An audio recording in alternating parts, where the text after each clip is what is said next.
Assalamualaikum warahmatullahi wabarakatuh. Salam soleh, mandiri, cerdas. Hari ini kita akan belajar tematik kelas 5. Tema 7, subtema 3, pembelajaran 1 dan 2. Yang pertama, kita akan belajar muatan bahasa Indonesia.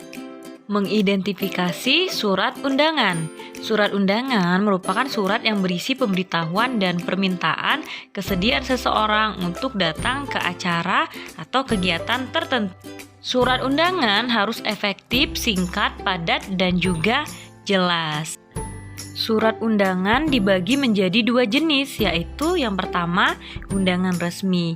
Undangan resmi adalah undangan yang digunakan lembaga atau instansi resmi, misalnya undangan dari Kementerian Negara.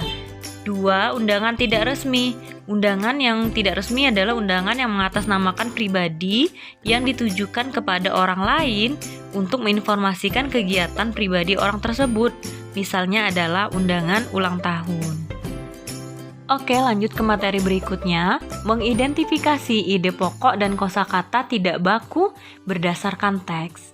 Ide pokok itu adalah pokok permasalahan yang ada di dalam sebuah teks. Langkah-langkah menentukan ide pokok adalah sebagai berikut. Yang pertama, kita harus membaca teks secara utuh. Yang kedua, memahami topik teks. Yang ketiga, memahami isi dan hubungan antar kalimat dalam setiap paragraf. Yang keempat, menentukan kalimat utama setiap paragraf. Yang kelima, mencatat hal-hal penting dalam setiap paragraf. Yang keenam, bacalah teks secara berulang jika ada yang tidak dimengerti. Muatan IPS. Kegiatan pembangunan untuk mengisi kemerdekaan.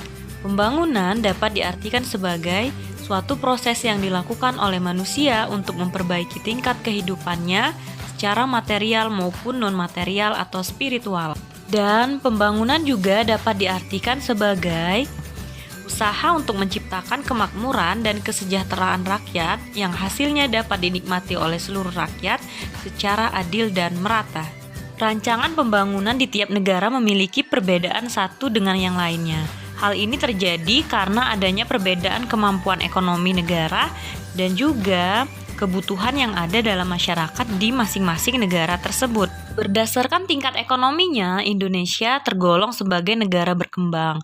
Oleh sebab itu, bangsa Indonesia masih memerlukan pembangunan secara menyeluruh di berbagai bidang, baik ekonomi, sosial, budaya, dan juga politik. Pembangunan yang dilakukan pemerintahan, contohnya adalah pembangunan fasilitas umum, seperti pembangunan bendungan, pembangunan jembatan, dan lain-lain. Muatan IPA. Perubahan wujud benda atau menyublim. Menyublim merupakan perubahan wujud padat menjadi gas. Ukuran dan berat benda yang menyublim lama-kelamaan akan semakin berkurang. Contohnya kamper dan es kering. Perubahan wujud benda atau mengkristal. Mengkristal merupakan perubahan wujud gas menjadi padat. Proses mengkristal terjadi karena perubahan suhu yang sangat dingin.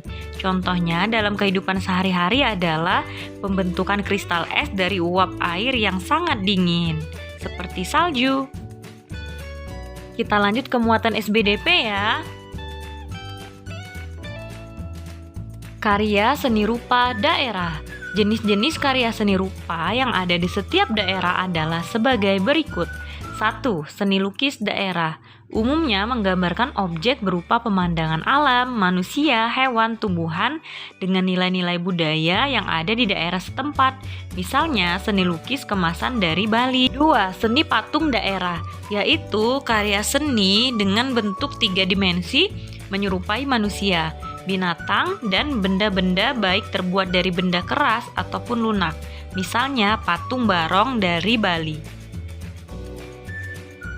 3. Seni kriya atau seni kerajinan, yaitu seni dalam membuat benda-benda yang dapat dimanfaatkan dalam kehidupan sehari-hari. Misalnya seni tekstil, kain tenun, batik, dan songket, seni anyam, rotan, dan seni ukir. Baik anak soleh, demikianlah pembelajaran kita hari ini. Semoga bisa mendapatkan ilmu yang bermanfaat ya.